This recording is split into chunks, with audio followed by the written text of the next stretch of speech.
Ron Samuel Jenkins from Power Book 2 Ghost, better known as RSJ, has been lurking in secret. Very mysterious man he is.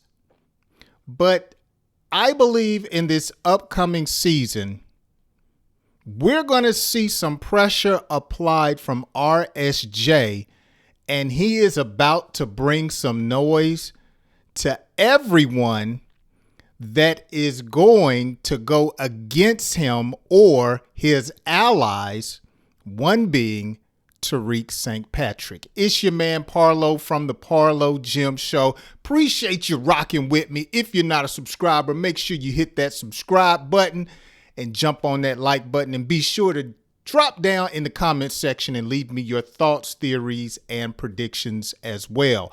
While you're at it, take some time to watch my last episode where I talk about Tariq's secret weapon. And the more I think about it, I don't think Obi is going to be Tariq's only secret weapon.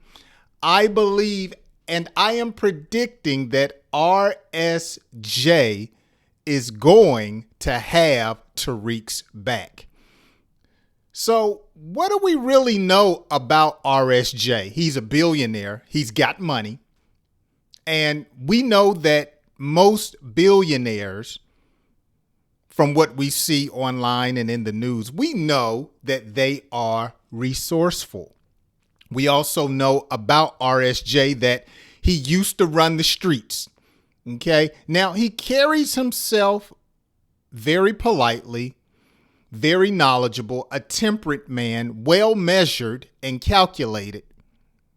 But we have seen that he has somewhat of an aggressive nature when we saw how he responded when Tariq told him that his money was tied up in the Westons Ponzi scheme.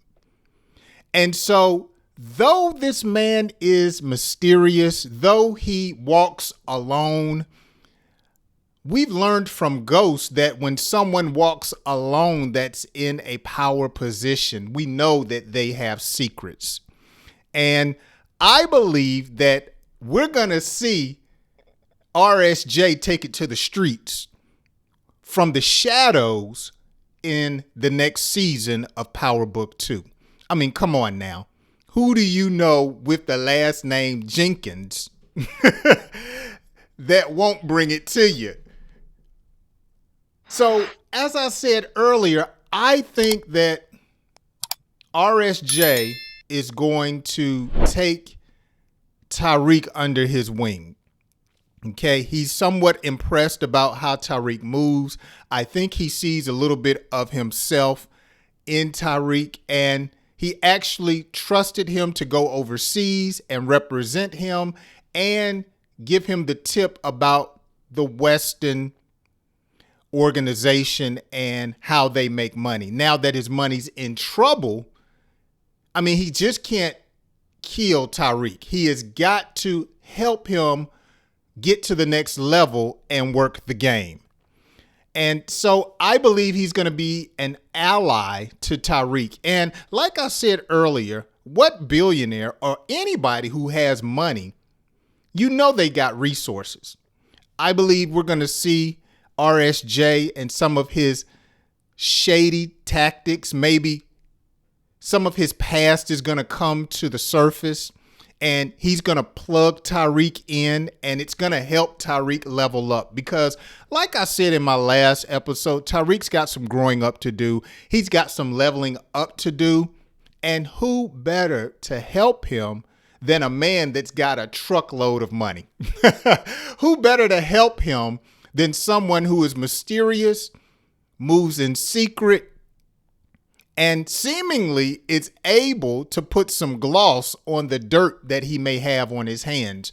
Because everyone in power, at least the power universe that's in a seat of power, they didn't get there by being squeaky clean. They got there because they do dirt. I mean, we can talk about Ghost. We can talk about Noma. We can talk about Mecca. We can talk about Tommy. They all have money and power, but they got it by doing dirt. Bring in Kanan. So we know, or at least I'm assuming, that he's got some dirt and he's going to help Tariq expand his gameplay or his playbook.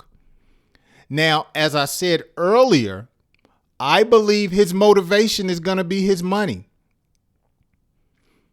Monet is against Tariq. The Westons are against Tariq. And we know Noma is against Tariq. So trouble is coming to those three organizations. I really believe that he is going to show Tariq how to move.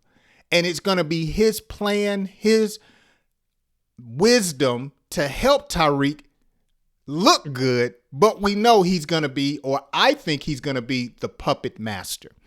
And so when it's all said and done, I believe that RSJ is going to bring the trouble through Tariq to Monet, to Noma, and to the Westons. Now, I'm still standing on that Obi is going to be Tariq's secret weapon to take down Noma, but Tariq needs some help. He's broke. He doesn't have any real allies. He's really got his back against the wall. And so I believe that RSJ is about to really show who he is and take it to Tariq and help him level up. Let me know down in the comments section, what do y'all think about my theory? What do you think about my prediction? Is trouble coming for the Westons, Monet, and Noma's organization from Tariq because RSJ is backing him? Let me know down in the comments section. While we're at it, I got something else I want to talk about here on the show. I am not sure if any of you have seen this particular story, but I caught this story because my wife actually told me about it, and it was very, very intriguing. Okay, I was very intrigued about this young kid who gets called out for walking 6 miles to middle school and actually gets a college scholarship once he graduates from high school. This young 14-year-old Xavier Jones had been walking to school. His grandfather's car wasn't working, and it was a 6-mile route that took him over 2 hours to get to school. I mean, when do you hear stuff like this? The only time I used to hear about kids walking to school was when our parents used to say, man, I walked 10 miles one way through the snow and through the blizzards just to get somewhere. But here's a kid in our day and time doing this. This was so amazing. So there was a woman from Harris Stowe State University, a historically black university, at an 8th grade graduation, and she heard about this kid that had been walking 6 miles to school, and she was like, wow, he really wants to be here. And so what she did was she offered him on the spot a scholarship to college. All he has to do is just finish high school. And to top it off, once local businesses heard about this kid's story, his plight, and the state of his family, they gave him a bike as well as his family a new vehicle to help out their situation. Isn't this what it's all about? Isn't this how we're supposed to conduct ourselves in society? Man, I love this story. I know you guys are so used to hearing a lot of negativity, but this is the Parlo Jim show. So I'm bringing it to you a little bit different. This was something that really impressed me, and I figured I'd bring it here on the show to help parents out, man, because this is a great story that you can talk to your kids about when it comes to perseverance, as well as just something to inspire you on your personal journey. It's your man Parlo from the Parlo Gym Show. I appreciate y'all rocking with me. If you're not a subscriber, I would love for you to subscribe. If you enjoy this content, subscribe and hit that like button. I really appreciate it. And I love chopping it up with everybody. Make sure you drop down in the comment section and leave me your thoughts, predictions, and comments about today's show. It's your man Parlo. Catch me on my next show. Peace!